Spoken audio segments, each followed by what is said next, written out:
नमस्कार, मैं हूं अंकुर और आप देख रहे हैं सत्य हिंदी का खास कार्यक्रम सवाल शीतल पेसिंग से। इस कार्यक्रम में खबर का पोस्टमार्टम किया जाता है और शीतल जी अपने बेधड़क और बेबाक अंदाज में खबर की परतें उधेड़ते हैं। आज का मुद्दा है न्यायपालिका की विफलता। सुप्रीम कोर्ट के जज जस्टिस अभय एस ओका ने खुद सवाल उठा दिए हैं। उन्होंने एक जो बयान दिया है उसके बाद सवाल और खड़े हो गए हैं। उन्होंने कहा कि हम आम आदमी से जो लोग हैं उनसे ये हक हमारे पास नहीं है कि वो न्यायपालिका पर भरोसा करें। उन्होंने कहा कि एक आदमी को जमानत सालों तक नहीं मिलती है, फिर ट्रायल सालों तक चलता है। उसके बाद हो सकता है कि 10 साल बाद उसको सबूतों के अभाव में बरी कर दिया जाए। फिर परिणामों के बारे में सोचिए, उनका पूरा परिवार पीड़ित रहता है और वो जब छूट जाए उसके बाद वो सवाल करे कि जब 10-12 साल आपके पास सबूत नहीं थे तो हमको अंदर क्यों रखा। सवाल इसके बाद ये है कि क्या जज जो ये बयान देते हैं वो उनके फैसलों में दिखता है, क्योंकि जो बयान है और अच्छे अच्छे वादे जो जो वो कहते हैं कि सुंदर भाषण और कड़वे फैसलों में कोई तालमेल है। इसी मुद्दों पर करेंगे बातचीत। हमारे साथ हैं शीतल पी सिंह, उनसे सवाल करेंगे। सर, जो अभय जस्टिस ओका ने कहा है, इससे पहले चंद्रचूड़ भी ऐसे बयान देते रहे हैं। उनके बयान जाने के बाद तो उन पे बहुत सवाल खड़े हुए। क्या लगता है कि बयान और फैसलों में कुछ अंतर?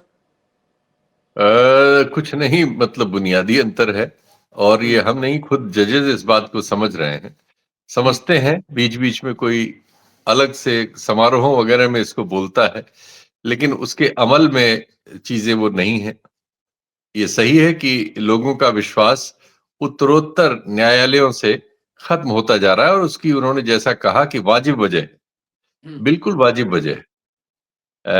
और दुर्भाग्य यह है कि न्यायपालिका बहुत सारे मामलों में अब के वक्त में साहसपूर्ण फैसला ले पाने में हमें लग रहा है कि वो फेल हो रही है, वहां जहां मामला सरकार के शीर्ष का होता है। ये सरकारों के मामलों में वो कमजोर है, और उसमें अगर शीर्ष के मामले हों तो हम उसे बिल्कुल दूसरी हालत में पाते हैं। और ज्यादातर वो ऐसी कोशिश करती है कि या तो वो मामले की सुनवाई को टाले, या वो कुछ ऐसे फैसले देती है जिसमें बहुत से मामलों में तो सरकार के आगे सरेंडर करती हुई नजर आती है, लेकिन कुछ मामलों में जिनमें वो थोड़ी बहुत रीढ़ दिखाती भी है, वो आधी अधूरी होती और नतीजों तक नहीं पहुंचती। तो उसकी वजह से ये स्थिति बनी हुई है। और एक लोकतांत्रिक देश में सरकारें बहुत सारे ऐसे कानून लेके आ जाती हैं, लाई हुई हैं, अमल में है, जिनके जरिए वो अब उन लोगों को जिनसे वो असहमत होती हैं उनको प्रताड़ित करती हैं। और इसमें बहुत प्रताड़ना की जो सीमा नहीं है कोई। कोई कोई 12-12 साल, कोई 10 साल, कोई 8 साल, कोई 20-20 साल के ऐसे केसेस हैं जो लोग बेवजह प्रोसीजर की सजा पा जाते हैं, गुनाह की नहीं, प्रोसीजर से उनको सजा दे दी जाती है, और इस तरह के कानूनों से दे दी जाती है जो समय समय पर बनाए और संवर्धित किए गए हैं, जिससे असहमति को दबाया जा सके। असहमति कई तरह की है। आदिवासियों से आप उनकी जमीन के नीचे के खनिज लूटने के लिए उनके साथ अत्याचार करते हैं। हाँ, जब से देश आजाद हुआ है, अगर हमने इस देश में गैर कानूनी तरीके से किसी एक कम्युनिटी को सबसे ज्यादा प्रताड़ित किया है तो वो आदिवासी। हमने उनको इंसान ही नहीं बनने दिया। पहले ही वो प्राकृतिक तौर पर हमसे पीछे थे, लेकिन हमने उसके बाद अपनी तकनीकी और दूसरी सफलताओं को अर्जित करने के लिए, अपने औद्योगिक विकास के लिए उनके रहन सहन के इलाकों को छीना उनसे, और उन्हें जबरदस्ती अपने में एसिमिलेट करने की कोशिश की, और उनके लिए कुछ बुनियादी काम बिना किए उनका सब कुछ छीन लेने की कोशिश की। और ऐसे में असंख्य लोगों को हमने प्रताड़ित किया, मार डाला, जेलों में सड़ाया, इत्यादि इत्यादि। क्या है अब जो स्थिति है, एक हमने कानून बना लिया है यूएपीए, है तो पुराना कानून, 67-68 में बना था, बहुत बार संशोधन हुए हैं। 19 में इसमें आखिरी संशोधन अभी तक का कह सकते हैं। इसके बाद क्या हुआ, आप देखिए कि 2020 से जेएनयू का छात्र नेता उमर खालिद जेल में बंद है, दिल्ली के कथित दंगों में, जिसमें उसकी क्या भूमिका है, जो भी मीडिया वगैरह में रिपोर्ट्स आई हैं, उससे तो लगता है कि उसके साथ सिर्फ अत्याचार हो रहा है। मीडिया के उस हिस्से में जिसमें ये सब है, जिसमें कि थोड़ी बहुत खबरें आ जाती हैं, उसमें आई हुई खबरों के अनुसार तो बिल्कुल यही लगता है कि उसके साथ अत्याचार हो रहा है और ये 5वां साल करीब पहुंच गया है। सिद्दीक कप्पन केरल का एक पत्रकार था। यूपी में एक घटना हुई जिसमें एक हरिजन बालिका के साथ कुछ लोगों ने बलात्कार किया और उसकी मृत्यु भी हो गई। उस मामले में बवाल हुआ। वो कुछ लोगों के साथ वहां जा रहा था। पुलिस ने एक नाके पे पकड़ लिया और ये जान के कि वो केरल वगैरह के हैं, उनकी भाषा और वो देखकर उन लोगों पे सबको जेल में डाल दिया, यूएपीए लगा दिया और षड्यंत्र और दुनिया भर के आरोप लगा दिए। बड़ी मुश्किल से उसकी किसी तरह जमानत हो पाई। 28 महीने वो जेल में रहा। और इसके साथ नताशा नरवाल, देवांगना कालिता और आसिफ इकबाल तनहा नाम के सोशल एक्टिविस्ट, पॉलिटिकल एक्टिविस्ट्स हैं। इनको सबको दिल्ली दंगों के मामलों में गिरफ्तार किया गया। 1 साल 1.5 साल बाद दिल्ली हाई कोर्ट ने खैर इनको जमानत दे दी और माना कि इनके खिलाफ कोई सबूत नहीं थे पुलिस के पास। लेकिन बहुत सारे लोगों के मामलों में जमानत भी नहीं हो पाती, क्योंकि ये कानून इस तरह के हैं। अब ये कानून बने थे आतंकवाद निरोध करने के लिए, देशद्रोह वगैरह का कोई मामला हो, और हम देख रहे हैं देशद्रोह और आतंकवाद की जगह ये लोकल एडमिनिस्ट्रेशन में अपने से कमजोर लोगों के खिलाफ इस्तेमाल हो रहे हैं, खासकर मुस्लिम्स के खिलाफ, आदिवासियों के खिलाफ तो होते ही रहे, मैंने बताया। कहीं कहीं अन्य विपक्षी दलों के कार्यकर्ताओं के खिलाफ हो जाते हैं। एक मामला वो भीमा कोरेगांव वाला है। उसमें आप देखिए तमाम बुद्धिजीवी और ऐसे ऐसे लोग उसमें गिरफ्तार कर लिए गए और वर्षों जेलों में सड़े हो। एक तो स्टैन स्वामी की जेल में ही एक वो मांगते हुए आप कह सकते हैं कि पानी पीने के लिए, उनको चूंकि कंपन और दूसरी तरह की समस्याएं थी, वो काफी बीमार थे और 80 साल से ज्यादा के थे, और ये हाईकोर्ट तक से उनको ये पीने के लिए एक सुविधा नहीं मिल सकी और उनकी जेल में मृत्यु हो गई, और तो छोड़ी मृत्यु हो गई। इतनी अजीब स्थिति है। गौतम नवलखा बहुत प्रसिद्ध आप कह सकते हैं सामाजिक कार्यकर्ता रहे हैं।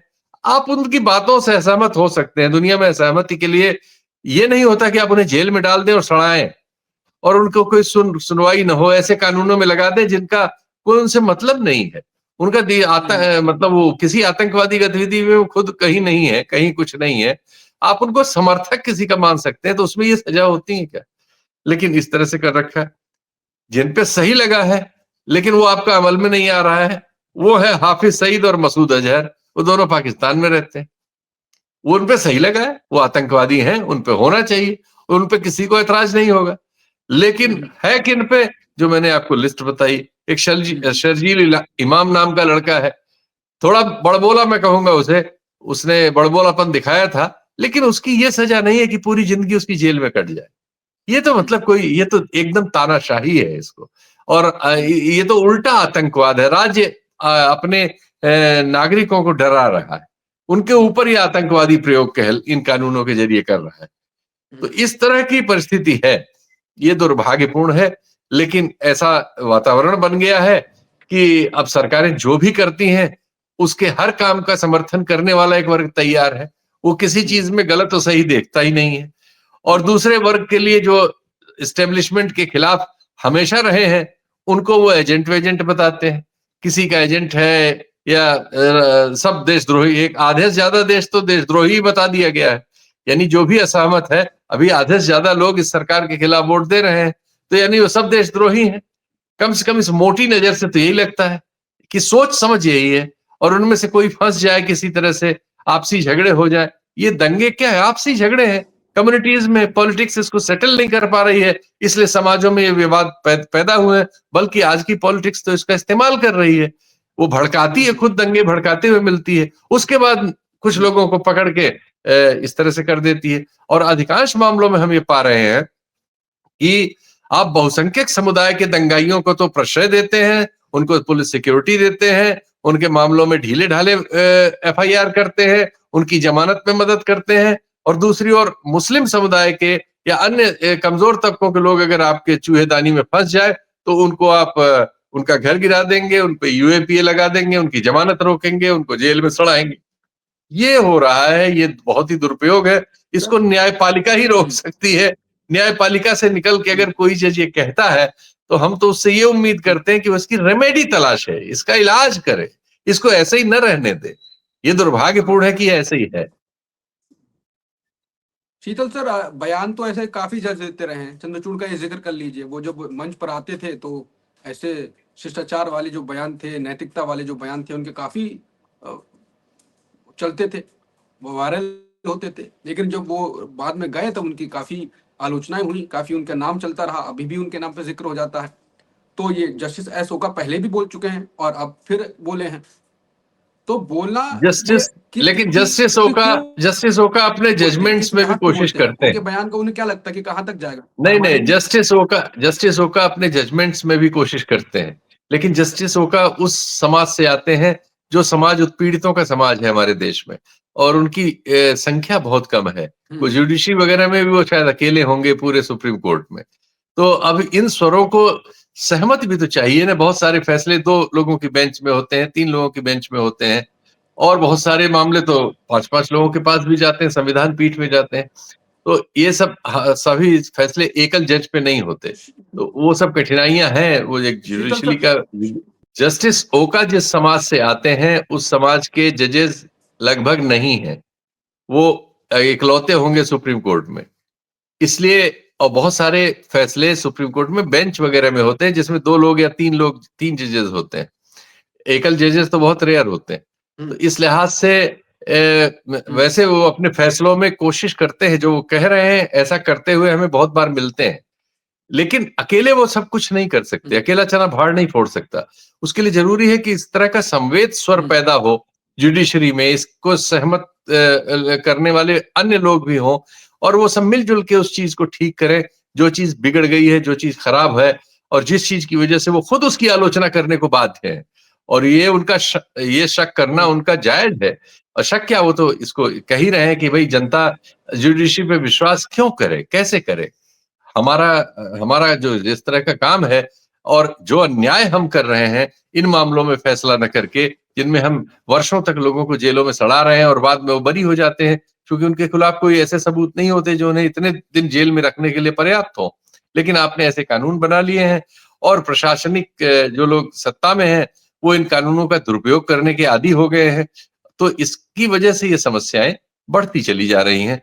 दुर्भाग्यपूर्ण है कि जस्टिस ओका की आवाज या ऐसी इक्का दुक्का आवाजें आती हैं सुप्रीम कोर्ट से, इस तरह का संवेद स्वर हमें नहीं सुनने को मिल रहा है। बिल्कुल। तो मुझे लगता है कि कार्यक्रम यहीं पर खत्म करना चाहिए, और जो चर्चा आपको शीतल सर ने विस्तार से बताया कि कैसे कैसे फैसले आ रहे हैं और क्यों जो बहुसंख्यक समाज है उसके साथ कैसे फैसले आते हैं और माइनॉरिटी के साथ कैसे फैसले आते हैं, उन्होंने आपको विस्तार से समझाया। मुझे लगता है यहीं पे कार्यक्रम को खत्म करना चाहिए। अगर आपको लगता है कि न्यायपालिका में कुछ बदलाव की जरूरत है तो आप इसको लाइक करें, शेयर करें और सब्सक्राइब करें, और सवाल पूछेंगे नहीं तो जवाब मिलेंगे नहीं। नमस्कार।